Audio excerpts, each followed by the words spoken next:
I have already found some research on the Equality Act 2010. This act is in place so that people from all ethnic backgrounds get the same treatment and respect as someone from the country they have immigrated to. The act covers many types of discrimination. However, we're mostly interested on how it impacts the recruitment process. For example, in a job advert, an employer cannot specify what traits of people they would like to work for them.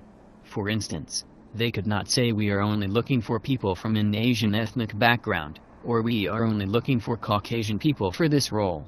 This act could also be vulnerable when the employer is describing the selection criteria and they specify a particular race or color of people then.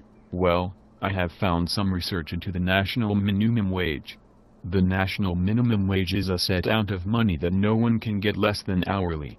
For example, the NMW in Britain for adults is 6.70 per hour. This means no one can pay one of their employees who are over 21 anything under this rate. Therefore, in a job description, an employer cannot specify that they will offer someone less than this. Okay. Fantastic. I have found some information on the Data Protection Act 1998. This act is set down to help protect the data of regular citizens from being sold off to companies. Therefore, in the recruitment process, any details you give to the employer cannot be distributed or sold that information. For example, when you give your personal details when filling out an application form, those details cannot be used to the employer's advantage for selling purposes.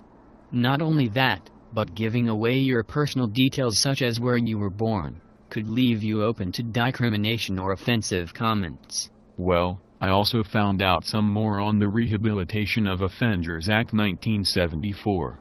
This act is in place so that some minor crimes can be erased from someone's criminal record after a rehabilitation period. This act means that people with minor convictions can have a clean CV and personal spec when applying for a job. This therefore eliminates any bias that the employer may have.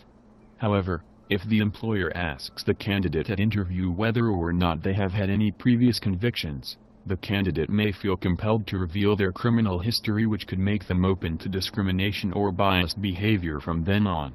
It may also impact on a part of the recruitment process such as assessments, when all candidates are being closely observed by the employer. Well, I have found some final information for the Safeguarding of Vulnerable Groups Act 2006.